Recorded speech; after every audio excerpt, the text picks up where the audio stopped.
వీళ్ళు అద్భుతమైన పాత్రలు చేశారు. That is the reason you could continue for so long in the career. ఈ సినిమాలో నాగార్జున గారు కాదు, అండ్ స్లైట్లీ హీరోయిజం ఉన్న క్యారెక్టర్ కూడా కాదు. చిన్న విలనిష్ టచ్ ఉంటుంది ఫిల్మ్లో, తర్వాత మళ్ళీ గిల్టీ క్యారెక్టర్ కింద టర్న్ అవుతుంది, లాస్ట్ ఫైనల్గా సాక్రిఫైజింగ్ రోల్గా ఎండ్ అయింది సినిమాలో. మీరు ప్రధానంగా ఈ క్యారెక్టర్ని ఎంచుకోవడానికి కారణం ఏంటి? What is your personal experience as an actor who has done an number of characters in the career? ప్రధానంగా ఈ క్యారెక్టర్ని ఎంచుకోవడానికి కారణం శేఖర్ కమలానే. ఆయనతో పనిచేయాలి, ఆయన మీద ఉన్న నమ్మకం. ఎందుకంటే ఆయన సినిమాలు అన్నీ చూశాను, almost everything I have seen. ఆయన క్యారెక్టర్స్ని ఎంత బాగా జస్టిఫై చేస్తారో తెలుసు. ఈ కథ విన్నగానే నాకు అనిపించింది నాది మెయిన్ క్యారెక్టర్ అని. ఎవ్రీబడి నా చుట్టూ తిరుగుతున్నారని, స్టార్టింగ్ నుంచి ఎండ్ వరకు. మేబీ స్క్రీన్ స్పేస్ ఇంకోళ్ళకి ఎక్కువ ఉండొచ్చు, but that is not the criteria. నాకు ఈ కథ వినగానే this is Deepak's film from start to ending. కథ విన్నగానే, అండ్ శేఖర్ చెప్పినప్పుడు కూడా అలాగే చెప్పాడు నాకు. ఈ క్యారెక్టర్ ఆర్క్ చాలా బాగుంది, సో నాకు అది బాగా నచ్చింది. ఇప్పుడు జిమ్ సౌరభ్ గారి arc, gym Saurabh did a fantastic job, but is arc ఒకటే వెళ్తుంది. అలాగే ధనుష్ గారిది ఇట్స్ ఓన్లీ 2, హోమ్లెస్, అక్కడి నుంచి ఎడ్యుకేట్ అవడం, మైండ్లో ఒక గిల్ట్ కాంప్లెక్స్ కానీ ఇది కానీ అది ఇది సాక్రిఫైజింగ్ కాంప్లెక్స్ కానీ ఏమీ లేదు. ఆ క్యారెక్టర్ వెరీ ఇన్నోసెంట్ క్యారెక్టర్, ఒకటే గ్రాఫ్లో వెళ్తుంది, సింగిల్ లైన్లో వెళ్తుంది. నా క్యారెక్టర్కి శేఖర్ గారు 3 షేడ్స్ ఇచ్చారు యాక్చువల్గా. So they are 3 shades. So అందుకనే ఈ క్యారెక్టర్ బాగా నచ్చి చెప్పినగానే వెంటనే నేను చేశాను ఈ character. And it is proving on screen. నాకు వచ్చే కామెంట్స్ కానీ, మీడియా రాసిన కామెంట్స్ కానీ, ఫ్రెండ్స్ చెప్పే కామెంట్స్ కానీ, చూసిన వాళ్ళు కానీ, అండ్ ఫ్యాన్స్ కూడా బాగా ఎంకరేజింగ్గా ఉన్నారు. అండ్ కింగ్ ఇస్ కింగ్ అంటున్నారు. So very very happy. Chain king. And Shekhar గారు, మీరు ఈ సినిమాలోని ఇంత పెద్ద బడ్జెట్, ఇంత పెద్ద స్టేక్ ఉన్న ఈ సినిమాలో నాగార్జున గారు చూపించకుండా రష్మిక గారిని ఏదో ఏడుస్తూ ప్లాట్ఫామ్ మీద ఇంట్రడక్షన్ ఇచ్చి, అండ్ ధనుష్ లాంటి హీరోని కూడా మీరు ఒక బిచ్చగాడిగా ఓపెన్ చేసి, ఇదంతా చేయడానికి what was your real inspiration behind this? And అంటే కథ నమ్మడం, హౌ డిడ్ ఇట్ జనరేట్ అని అడుగుతున్నాను. ఏదైనా ఇన్స్పిరేషన్ ఉందా మీకు ఈ కథ ఇలా చెయ్యాలని? దీని కథ పుట్టుక గురించి నేను ఏం చెప్పను, ఎందుకంటే నేను జనరల్గా అంటే ఏదో సినిమానా, ఏదో నవల, ఏదో కథ చదివి చేశాను అని అనలేను నేను. Something it occurred. ఏదో చాలా ఈ దేశంలో కానీ ప్రపంచంలో కానీ చాలా డిస్పారిటీ ఉంది. అతి గొప్ప వాళ్ళు ఒకళ్ళు, అతి సామాన్యులు ఒకళ్ళు, మధ్య తరగతి వాళ్ళు ఒకళ్ళు, చాలా అంటే ఒక క్లాస్ డిఫరెన్సెస్ బాగా పెరిగిపోతున్న నేపథ్యంలో సంథింగ్ చెప్పొచ్చేమో అని ఒక థాట్ నుంచి పుట్టినది. అంటే అత్యంత గొప్ప వాడికి అత్యంత పేదవాడు అండ్ మధ్యలో ఇంకో ప్రపంచం, ఇది చూపించే ఒక ఐడియా వచ్చి ఇది కథ పుట్టింది అలా. ఓకే, బట్ ఆ తర్వాత వీళ్ళందరూ అంటే నేను ఎవరికి చెప్పినా, నాగార్జున గారికి చెప్పినా కానీ, ధనుష్ చెప్పినా కానీ, రష్మికకి చెప్పినా కానీ, ఇది స్క్రిప్ట్, ఇది పాత్రలు. ఇప్పుడు నేను దానికి యాక్చువల్లీ నేను డైరెక్టర్, నేను కూడా ఇంకా కథకి నేను కూడా ఒదిగిపోయాను. యాక్చువల్లీ నాకు ఆ కథ ఏం డిమాండ్ చేస్తే అలా వెళ్ళాం.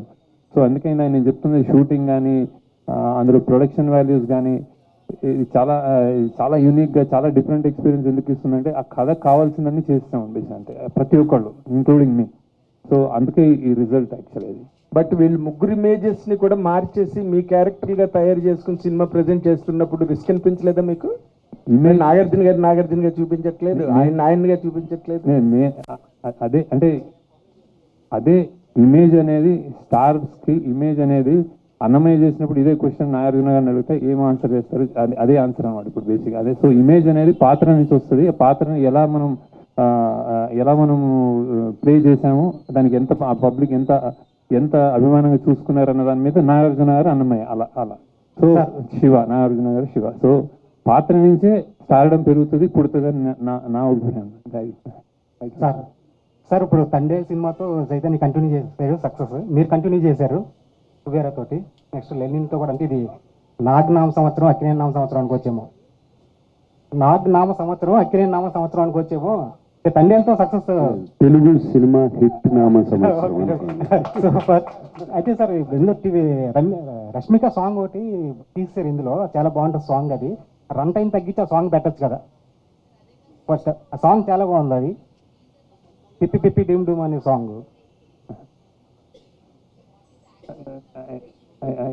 యాక్చువల్ డ్యూరేషన్ అంటే అది సాంగ్ ఉండి తర్వాత తీయలేదు మేము. అది ప్రమోషనల్ సాంగ్ ఏదైనా చేద్దాము అని ఒక నార్త్లో ఇప్పుడు పాన్ ఇండియా సినిమా అనుకున్నప్పుడు కొన్ని అలా చేస్తూ ఉంటారు వాళ్ళు బేసిక్గా. సో అలా స్టార్ట్ అయ్యి కానీ సినిమా పేసింగ్లో అది అడ్డుపడుతుందేమో అనుకుని మేము పక్కకి జరిగాము. సో ఇప్పుడు వేరే మంచి సీన్లు తీసి పెట్టేయడానికి సినిమా నేను అంత లూజ్గా రానండి. అంటే ఎక్కడ తీసేయచ్చు ఎక్కడ పెట్టేయచ్చు అని జరగదు. ఒక్క సీను ఒక డైలాగ్ తీస్తే సినిమా ఉండదు. అలానే రాస్తాం మేము బేసిక్గా. సో అంత ఈజీ కాదు. అంత ఈజీ అంటే నాకు హ్యాపీ యాక్చువల్లీ పెట్టేద్దామని. అవును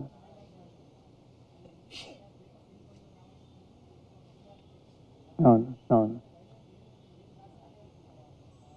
అదే లేదు అదే అదే అదే అదే అదే అదే అదే అదే శేఖర్ గారు, సెకండ్ హాఫ్లో మిడ్వే ఏంటంటే ధనుష్ గారు ఒక టార్గెట్ పెట్టుకుంటారు. ఏంటంటే ఈ 10,000 కోట్లతో ఇన్ని సిటీస్లో ఉన్న మా వాళ్ళ జీవితాలు మార్చేయాలని చెప్పి అనుకుంటారు. టువర్డ్స్ ఎండ్ ఏంటంటే ఆ టార్గెట్ కాకుండా ఇప్పుడు విలన్ ఎలిమినేట్ చేస్తారు. ఇప్పుడు ఆయన టార్గెట్ అచీవ్ చేసే టైప్లో ఏదన్నా క్లైమాక్స్ ఆలోచించారా డ్యూరింగ్ రైటింగ్ ప్రాసెస్?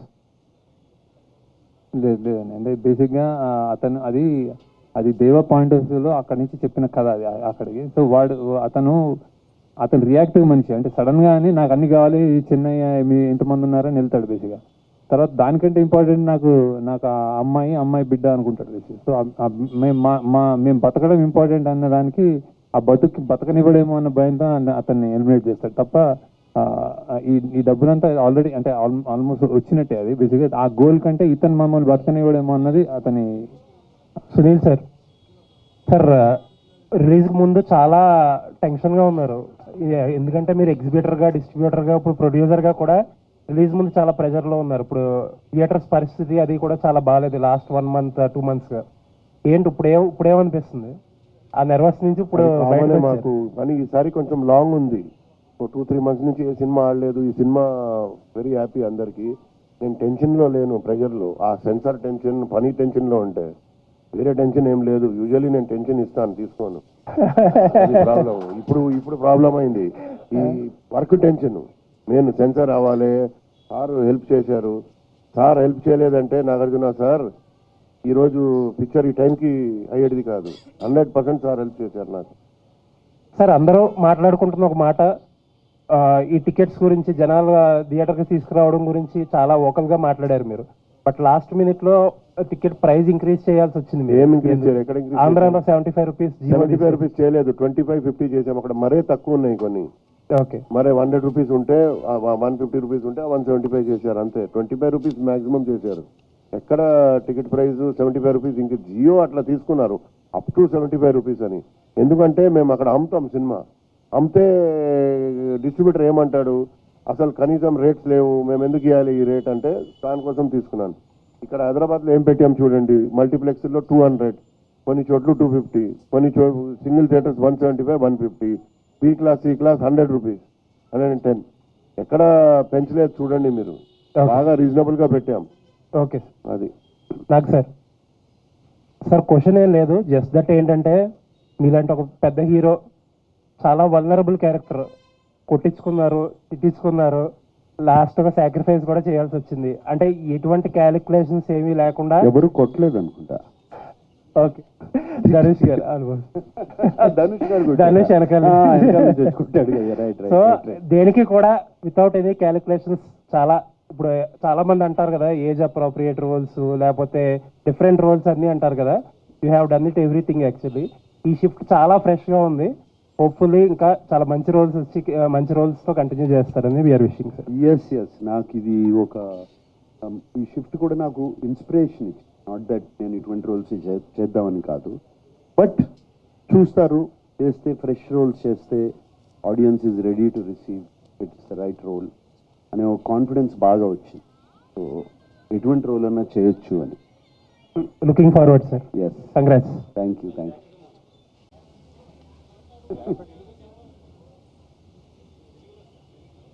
అదే నేను ఎప్పటి నుంచో చేస్తున్నాను కదా. ఊపిరి అనే ఒక సినిమా చేశాను, గగనం అనే సినిమా చేశాను.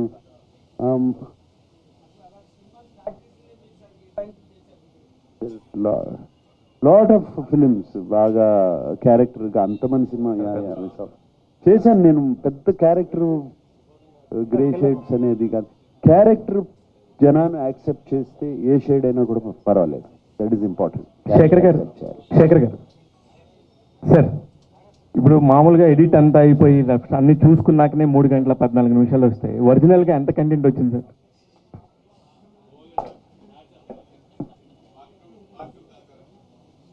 అంటే కాదు సార్, నా ఉద్దేశం వేరే కాదు. అంటే ఎక్స్పీరియన్స్ ఉండి 4 సంవత్సరాలకు ఒకసారి 3 సంవత్సరాలకు ఒకసారి వచ్చి ఒక మంచి సినిమా తీసే ఒక డైరెక్టరల్ సినిమా అనే చెప్పుకునే శేఖర్ కమ్ముల గారు ఇలాగా వస్తున్నప్పుడు ఎంత వచ్చింది అనేది నాకు ఒక అవుట్ ఆఫ్ ద క్యూరియాసిటీ. నేను 3 గంటల 15 నిమిషాలు ఎంజాయ్ చేశాను sir, thoroughly enjoyed. 3 hours 4 sir, నేను కరెక్ట్గానే చూశాను సార్.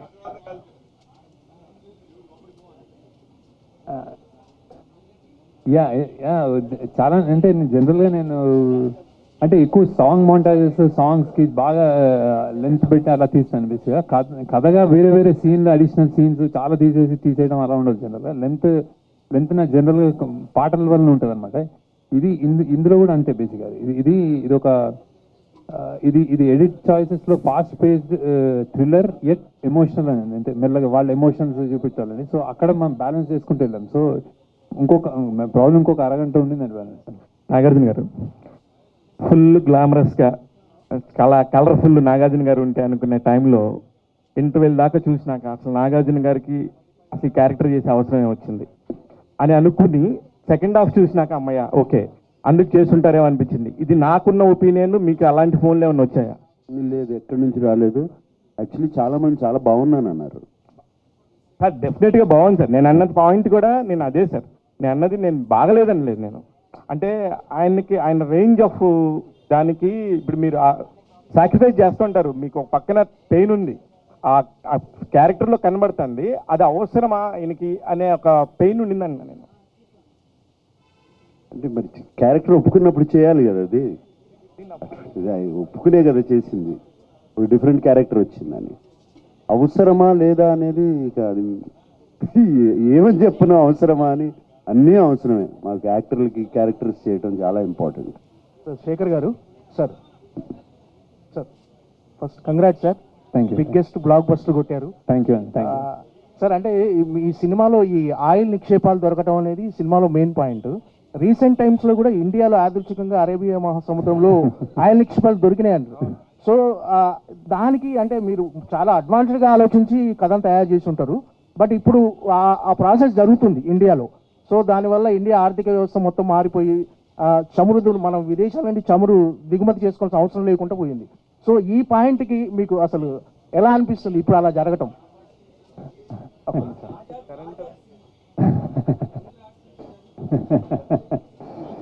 లేదు కొన్ని అంటే ఏం లేదు చేస్తా. అంటే ఇది అసలు ఇది నేను మామూలుగా ఊహించి రాసిందే బేసిక్గా. కొన్ని అంటే ఇప్పుడు ఏదో గన్లు ఉంటాయి, మన మైకా ఉంటుంది, బొగ్గు గన్లు ఉంటాయి, అడవులు కలప ఉంటుంది కొట్టేసేది. అంటే ఇది ఈ మన ఈ విధ్వంసం ఉంటుంది.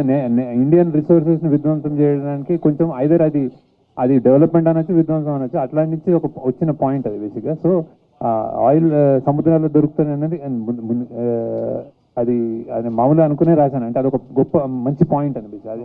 సో ఇప్పుడు దొరికిందంటే హ్యాపీ. ఇంకా ఎంత దొరికితే అంత హ్యాపీ కదా. ఈ ఆయిల్ నిక్షేపాలతో మీ ప్రొడ్యూసర్లకు ఉపయోగం చేశారు మీరు. సార్ ఇది ఏ పొలిటికల్ పార్టీకి సంబంధించిన సిద్ధప్ప అయి ఉండొచ్చండి మామూలుగా. అంటే సినిమాకి సంబంధించి మీరు తీసుకున్న పాయింట్ అది అందరికి తెలిసిన పాయింట్స్ యాక్చువల్లీ. ఇప్పుడు గవర్నమెంట్ గురించి కూడా మాట్లాడుతున్నప్పుడు అనేక సార్లు కూడా దీనికి సంబంధించి మాట్లాడారు. దీనికి సంబంధించి పేర్లు చెప్పలేను కానీ గ్రూప్స్ గురించి కూడా మాట్లాడారు. ఇది ఏ పొలిటికల్ పార్టీ అని మన దేశ చరిత్ర. ఒక పొలిటికల్ పార్టీ అని కాదు. నాగార్జున గారు